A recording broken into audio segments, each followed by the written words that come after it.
Tom and I had worked side by side for 2 decades. His announcement at my retirement party explained so many workplace mysteries and changed how I saw my career. The conference room was decorated with gold streamers and balloons that read "Happy Retirement" in elegant script. My colleagues had spent weeks planning this farewell celebration, and as I looked around at their familiar faces, I felt a bittersweet mixture of pride and nostalgia. 23 years at the same company, watching interns become managers, seeing the office transform from typewriters to laptops to tablets. I had been there through 3 different CEOs, countless reorganizations, and more budget cuts than I cared to remember. The cake was beautiful, chocolate with vanilla frosting, and someone had ordered way too much pizza. My manager gave a speech about my dedication and reliability, mentioning how I had never missed a major deadline and how my attention to detail had saved the company from several costly mistakes over the years. People clapped politely, and I smiled and nodded, feeling the familiar weight of imposter syndrome that had followed me throughout my career. Then Tom stood up. Tom and I had started within 6 months of each other, fresh out of college, both eager and terrified in equal measure. We had adjacent cubicles for the first 5 years until the office renovation moved us to different floors, but we had maintained our friendship through coffee breaks, lunch meetings, and the occasional after-work drink. He was quiet, methodical, the kind of person who kept his head down and did excellent work without seeking recognition. I had always admired that about him. He cleared his throat and asked for everyone's attention. The room fell silent, and I noticed he looked nervous, fidgeting with his tie and glancing at me with an expression I couldn't quite read. He began by talking about our long friendship, how we had supported each other through various workplace challenges and personal struggles. He mentioned the time I had covered his shift when his mother was in the hospital and how I had helped him prepare for his first big presentation to the board. But then his tone shifted and he started talking about something that made my stomach drop. He revealed that he had been secretly covering for my mistakes for 20 years because he knew I was struggling with dyslexia but was too proud to ask for help. The room went completely silent. He detailed specific instances where he had fixed my reports, correcting transposed numbers and rearranging sentences that didn't quite flow properly. He talked about how he had handled my correspondence when I was overwhelmed, making sure my emails were clear and professional. He even mentioned attending meetings in my place when I was having particularly difficult days with reading comprehension. I felt the blood drain from my face. The room seemed to spin slightly, and I gripped the edge of the table to steady myself. 20 years of thinking I was competent, 20 years of believing I had earned my place through hard work and dedication, and now everyone knew the truth. I was mortified that my incompetence had been so obvious to him, even when I thought I had hidden it so well. But as Tom continued speaking, I also felt an overwhelming wave of gratitude. This man had been my silent guardian angel for 2 decades, protecting my reputation and my career without ever asking for recognition or thanks. He had watched me struggle, and instead of letting me fail or exposing my weaknesses, he had quietly stepped in to help. The loyalty was extraordinary, and I could see that others in the room were equally moved by his dedication to our friendship. Several people were wiping their eyes, and my manager looked stunned. I realized that this revelation would change everything. My colleagues would never look at me the same way again. Every achievement, every promotion, every compliment would now be viewed through the lens of Tom's assistance. I felt simultaneously grateful and humiliated, touched and devastated. Tom paused for a long moment, looking directly at me with a small smile playing at the corners of his mouth. Then he said something that completely changed everything. He revealed the truth. I had actually been covering for his mistakes all these years. He wanted to publicly thank me for my kindness and discretion, and this role reversal was his way of showing me how much my quiet support had meant to him. The room erupted in confused murmurs as people tried to process what they had just heard. I stared at Tom in complete shock, my mind racing to understand what was happening. He explained that he had severe anxiety that made it difficult for him to function in high-pressure situations. While he was brilliant at analysis and problem-solving, he would freeze during presentations, make careless errors when stressed, and sometimes couldn't bring himself to attend important meetings. He told everyone how I had been the one quietly fixing his work, covering for his absences, and helping him navigate the social aspects of office life that came so naturally to others. He described specific instances where I had noticed his mistakes before anyone else could see them, subtly correcting his reports and making suggestions that saved him from embarrassment. He talked about how I had attended meetings with him, providing moral support and sometimes taking over when his anxiety became overwhelming. As Tom spoke, memories flooded back to me. I remembered all those times I had stayed late to double-check his calculations, the way I had always made sure to sit near him during presentations so I could offer quiet encouragement, how I had developed a system of subtle signals to help him through difficult moments. I had never thought of it as covering for him. To me, it was just being a good friend and colleague. The room was silent again, but this time the energy was different.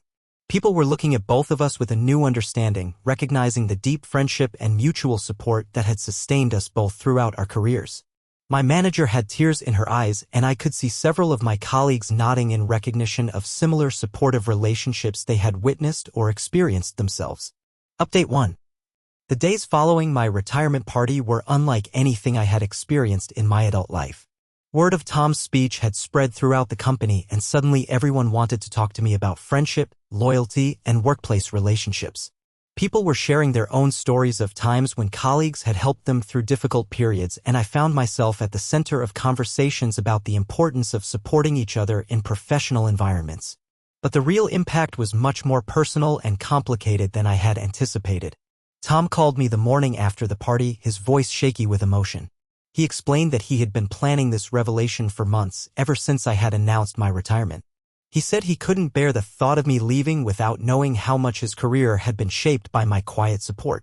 He had spent weeks crafting his speech, trying to find the perfect way to honor our friendship while also making a point about the invisible ways people help each other. What he hadn't expected was how the speech would affect his own life. Within hours of the party, his manager had scheduled a meeting with him to discuss his anxiety and what accommodations might help him be more successful. The Human Resources Department reached out to offer counseling services and stress management resources. Several colleagues who had never spoken to him much before stopped by his desk to share their own struggles with workplace anxiety and offer support. For the first time in 20 years, Tom felt like he could be honest about his challenges instead of hiding them. But he was also terrified.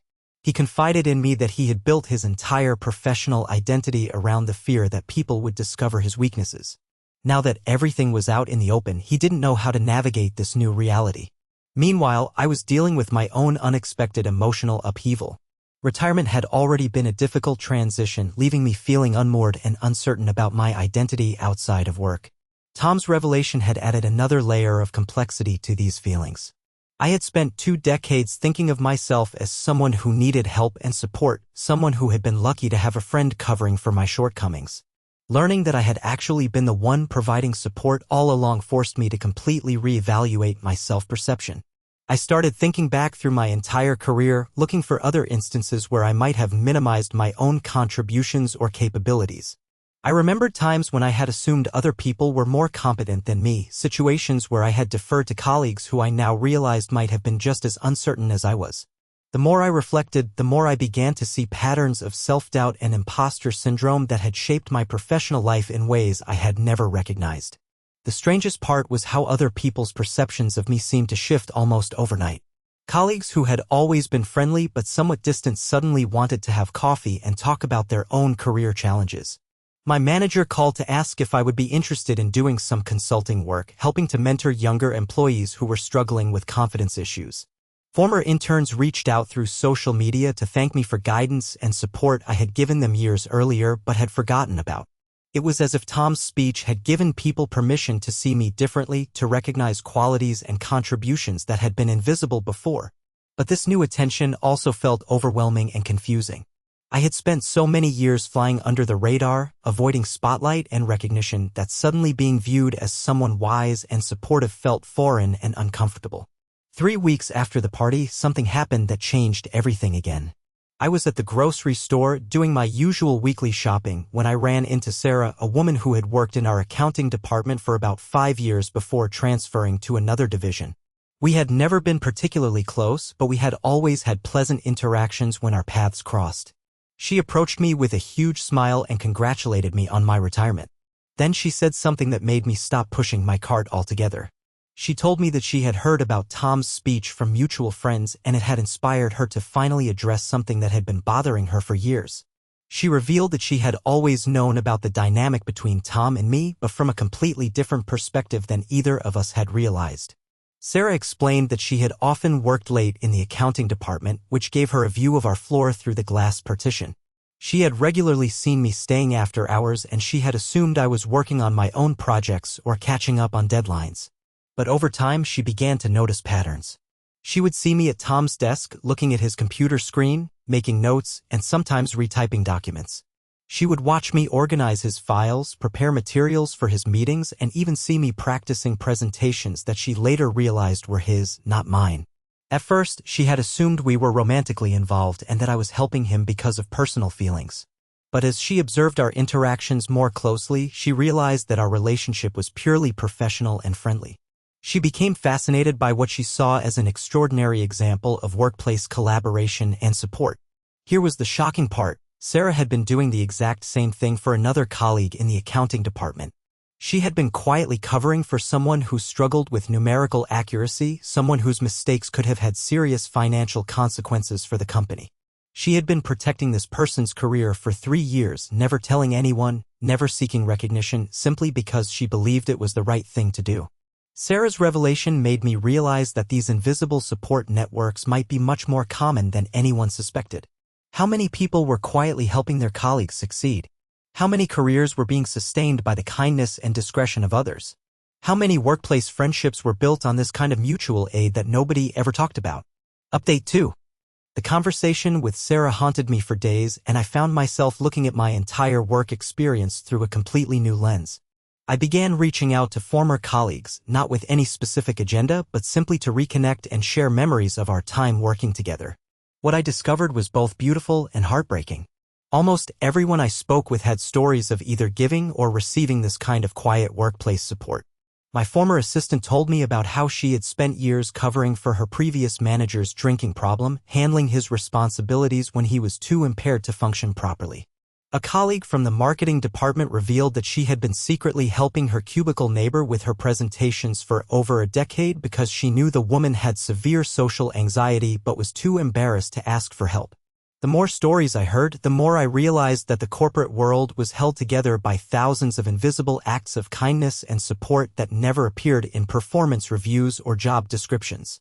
People were regularly going above and beyond their official responsibilities to help their colleagues succeed, not because they were required to, but because they cared about each other as human beings.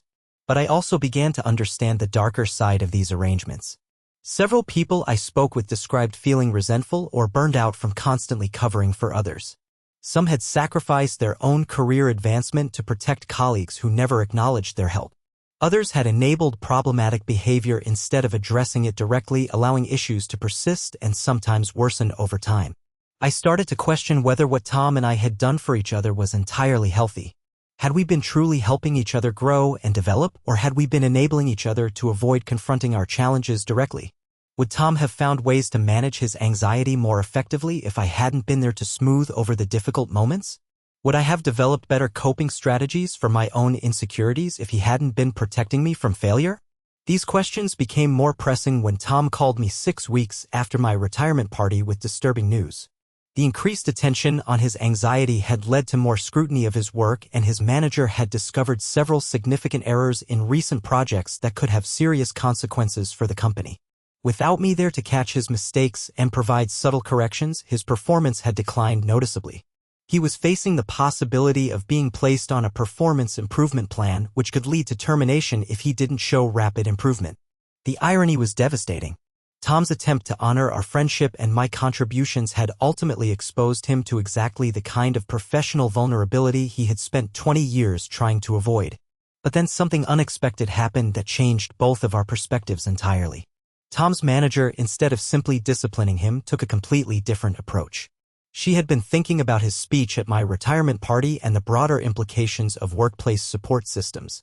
She proposed an experiment. What if the company formally recognized and structured the kind of informal mentoring and collaboration that Tom and I had been doing unofficially? She suggested that Tom partner with a newer employee who had complementary skills and challenges.